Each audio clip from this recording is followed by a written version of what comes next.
Salut, ici Pasteur Timothée. Est-ce que tu sens en toi une grande puissance? La puissance du royaume, la puissance de l'Esprit Saint. C'est ce que Jésus a promis à ses disciples. La première fois qu'il leur dit, l'Esprit Saint, vous allez le recevoir comme un consolateur parce que je m'en vais. Ça, c'est avant d'être crucifié. Après sa résurrection, il les rencontre à nouveau. Et juste avant de monter vers son Père en ascension, il leur dit, cette fois-ci, c'est pas juste un consolateur que vous allez recevoir. Allez à Jérusalem et attendez-le. Vous voyez ça dans Acte 1:8.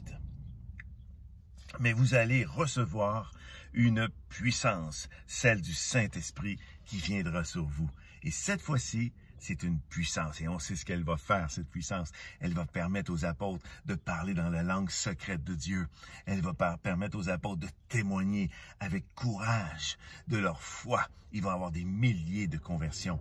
Elle va permettre aux apôtres de ressusciter des morts. Vous lisez ça dans Actes, avec l'apôtre Pierre, de guérir des gens juste avec leur ombre. Et même à Philippe de se déplacer dans le temps d'une façon inexprimable. Pourquoi? Parce que c'est la puissance de l'Esprit Saint. Mais pour cela, tu dois être baptisé.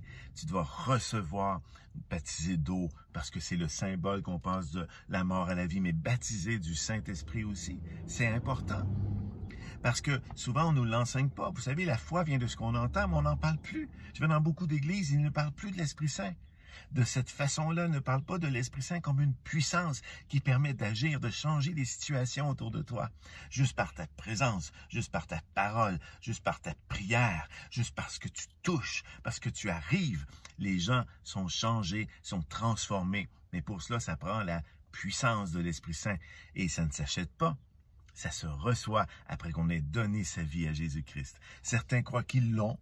Ils me disent, mais je suis rempli de l'Esprit Saint, moi aussi. Oui, mais démontre-le parce qu'on ne voit pas de puissance dans ta vie. Et il ne faut pas mal le prendre. Il faut dire, oh, attends, c'est un signe. Si les apôtres ont reçu la puissance de l'Esprit Saint et on voit tout ce qu'ils ont fait, c'est le même Esprit Saint qui vit en moi si je le reçois. Et je t'invite à le recevoir. Si tu n'as pas reçu l'Esprit Saint, si tu n'es pas baptisé par l'Esprit Saint, écris-moi, je vais t'appeler et on va prier ensemble pour que tu reçoives enfin la puissance que Jésus a promis à ceux qui croient en lui. Merci.